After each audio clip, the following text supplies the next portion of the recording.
नमस्कार विद्यार्थियों, मैं अरविंद सुलानिया, सहायक आचार्य इतिहास। आज आपको भारतीय इतिहास के एक महत्वपूर्ण टॉपिक बौद्ध धर्म के प्रसार के कारण के बारे में विस्तार से बताऊंगा। सर्वप्रथम हम बात करते हैं कि बौद्ध धर्म का प्रसार इतनी तीव्र गति से क्यों हुआ, क्यों ये बौद्ध धर्म इतनी जल्दी भारत में और न केवल भारत के बाहर चीन, जापान, तिब्बत, कोरिया, जावा, सुमात्रा आदि देशों में फैला। यद्यपि वर्तमान में भारत से ये धर्म लगभग विलुप्त हो चुका है, लेकिन विश्व के कई देशों में आज भी ये अनूठे रूप से प्रचलित है। तो हम सबसे पहला टॉपिक है तत्कालीन धार्मिक स्थिति। तत्कालीन धार्मिक स्थिति के कारण बौद्ध धर्म का प्रसार भारत में तीव्र गति से हुआ। बौद्ध धर्म का उदय भारतीय इतिहास में 6वीं शताब्दी से पूर्व के आसपास होता है। उस समय भारत में वैदिक धर्म प्रचलित था। वैदिक धर्म 6वीं शताब्दी से पूर्व तक आते आते बहुत ज़्यादा जटिल, रूढ़िवादी और कर्मकांडी हो गया था।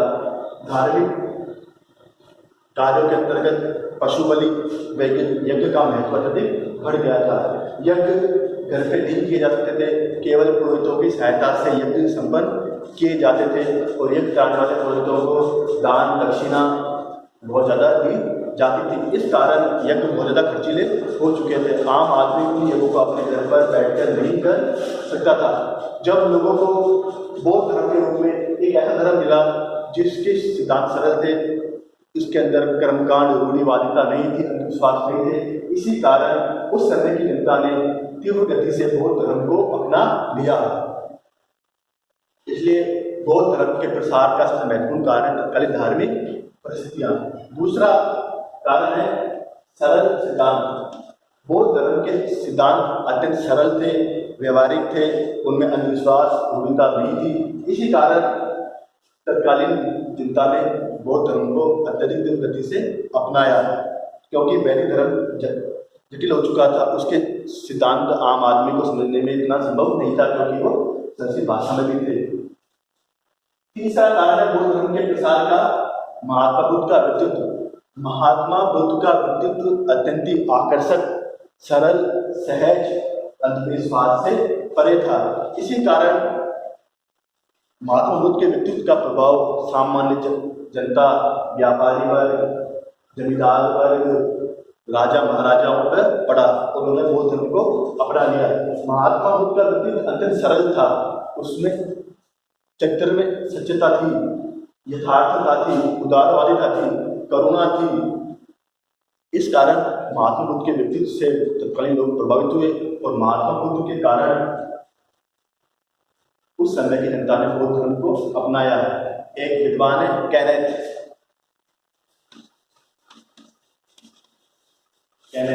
और एक है मोनियर विलियम।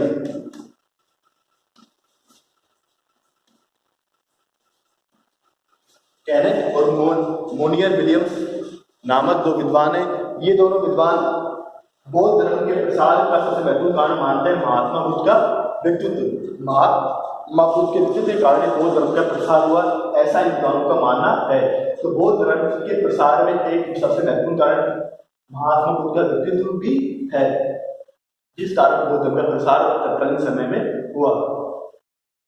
अगला पॉइंट है समानता की भावना में जाति प्रथा का विरोध। बौद्ध धर्म समानता पर बल देता था और जाति प्रथा का विरोध करता था। इसलिए बौद्ध धर्म के द्वार अमीर, गरीब, स्त्री, पुरुष, बच्चे, बुजुर्ग, किसी भी जाति संप्रदाय के व्यक्ति के लिए खुले थे। चाहे वो व्यक्ति अनपढ़ हो, गरीब हो, निजी जाति का हो, वो भी बौद्ध धर्म को आसानी से अपना सकता था।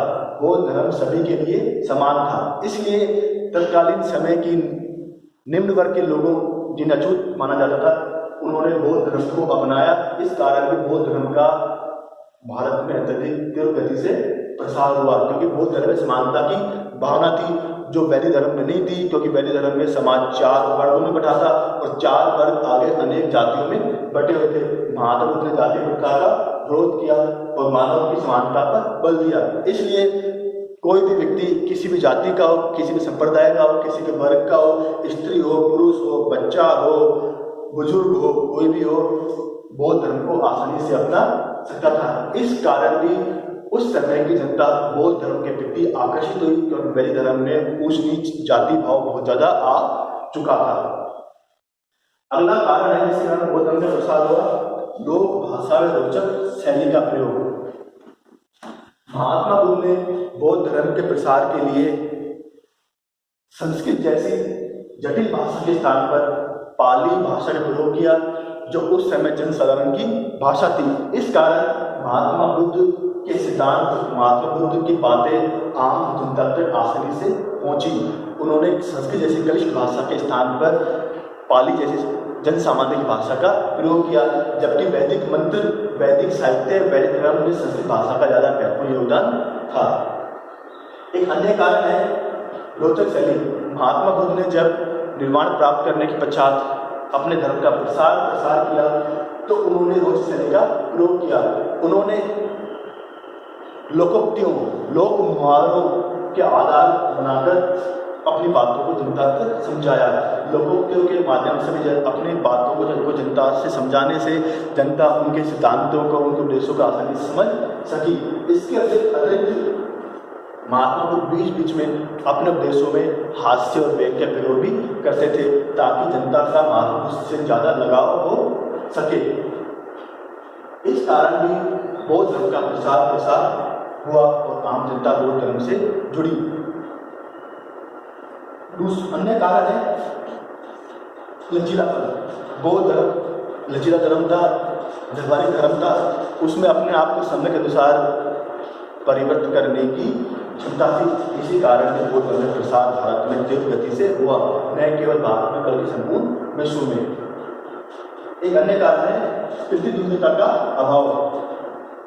ईसा पूर्व में बौद्ध धर्म को किसी अन्य धर्म से प्रतिद्वंद्विता नहीं करनी पड़ी और इस कारण बौद्ध धर्म का तेज गति से प्रसार हुआ।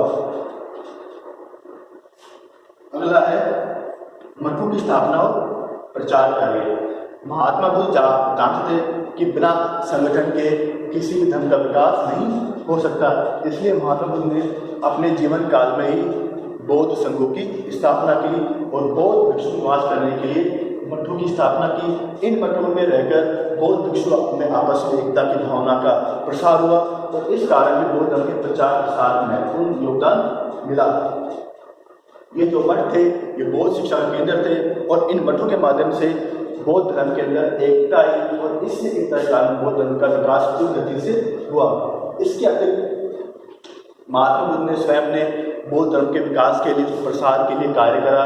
महात्मा बुद्ध निर्वाण प्राप्ति के पश्चात जब तक वो जीवित रहे तब तक यात्राएं करते रहे और यात्राओं के माध्यम से जहाँ जहाँ लोग मिलते उनको अपने धर्म के उपदेश देते और उन लोगों को बौद्ध धर्म में दीक्षित करवाते। केवल वो बरसात ऋतु में एक स्थान पर ठहरते थे, वरना हमेशा चलते रहते और अपने धर्म का प्रचार प्रसार करते रहते। इसी कारण मठों की स्थापना की और मठों की स्थापना का महात्मा बुद्ध स्वयं ने भी बौद्ध धर्म प्रचार के लिए कार्य किया। एक अन्य महत्वपूर्ण कारण जिस कारण बौद्ध धर्म का विकास हुआ, प्रसार हुआ, वो है राजकीय संरक्षण। बौद्ध धर्म की अच्छी किस्मत थी कि बौद्ध धर्म को समय समय पर राजकीय संरक्षण प्राप्त हुआ। महात्मा बुद्ध के समय मगध के नरेश बिंबिसार, अजातशत्रु, कौशल नरेश प्रसेनजीत ने बौद्ध धर्म अपना लिया और बौद्ध धर्म के प्रचार प्रसार के लिए कार्य किया। जब राजकीय संरक्षण बौद्ध धर्म को प्राप्त हो गया, इस कारण बौद्ध धर्म का प्रसार हुआ।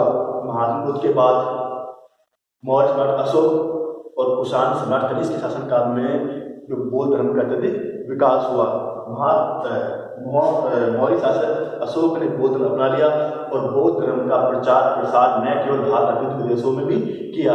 इसी प्रकार कनिष्क ने भी बौद्ध धर्म को अपनाया और बौद्ध धर्म का प्रसार श्रीलंका, जावा, सुमात्रा, जापान आदि देशों में किया। इस कारण हम कह सकते हैं कि राजकीय संरक्षण के कारण भी बौद्ध धर्म का भारत के साथ साथ विश्व में तीव्र गति से प्रचार प्रसार हुआ। अशोक, कुषाण, अजातशत्रु, बिंबिसार, कौशल नरेश प्रसेनजीत आदि के प्रयासों से बौद्ध धर्म का प्रचार प्रसार हुआ। अगला है बौद्ध संस्कृतियों का प्रभाव।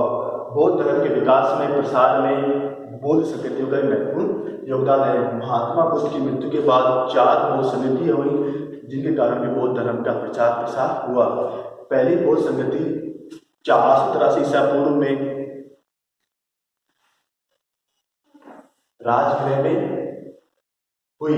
इस समिति में विनय पिटक और अभिधम पिटक नामक 2 ग्रंथों का संकलन किया गया।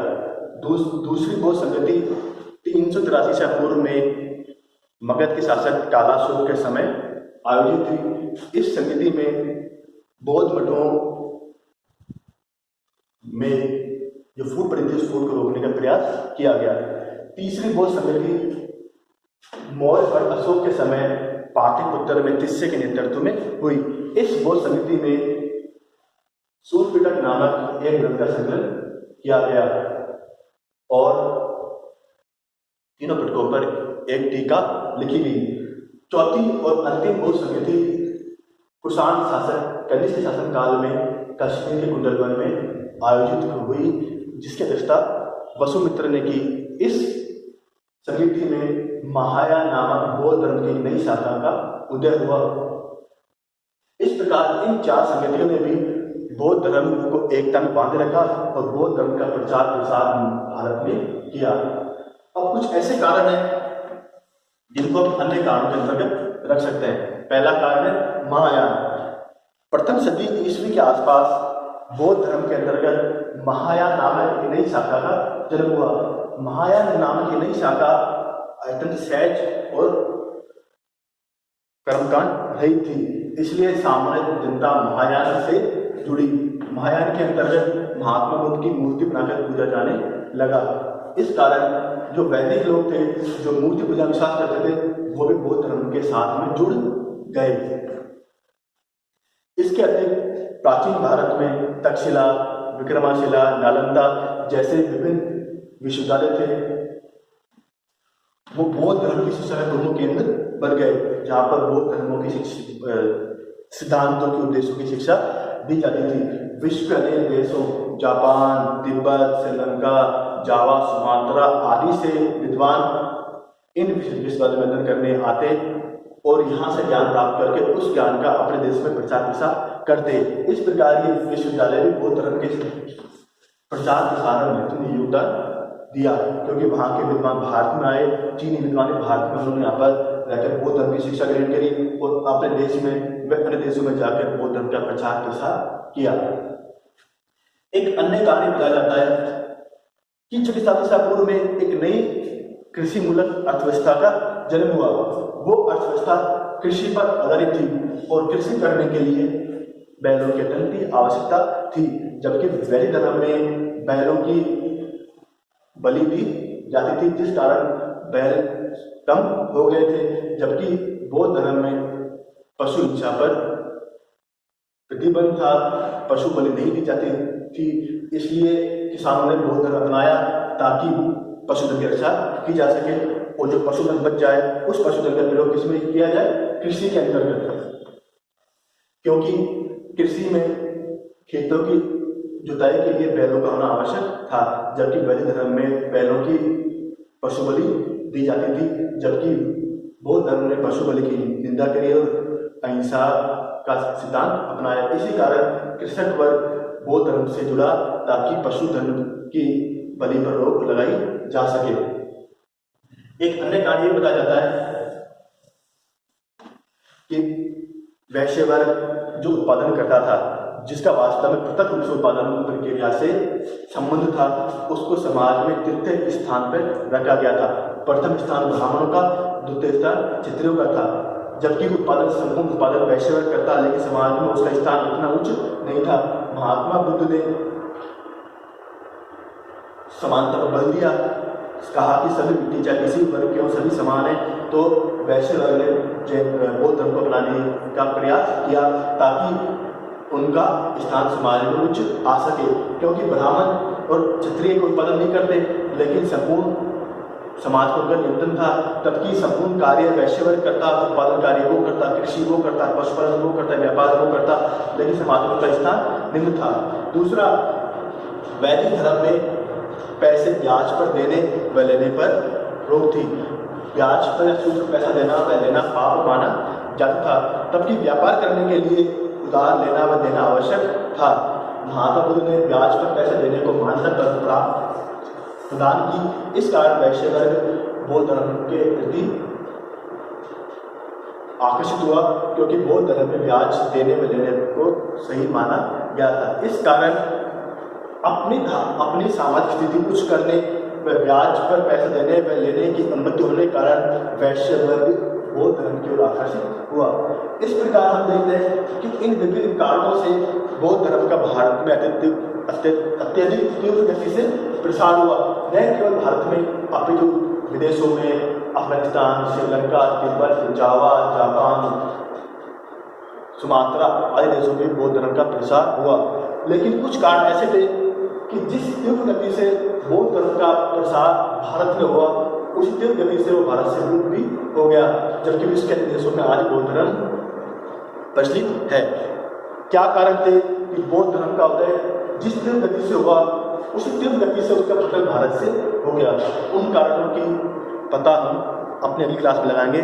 धन्यवाद।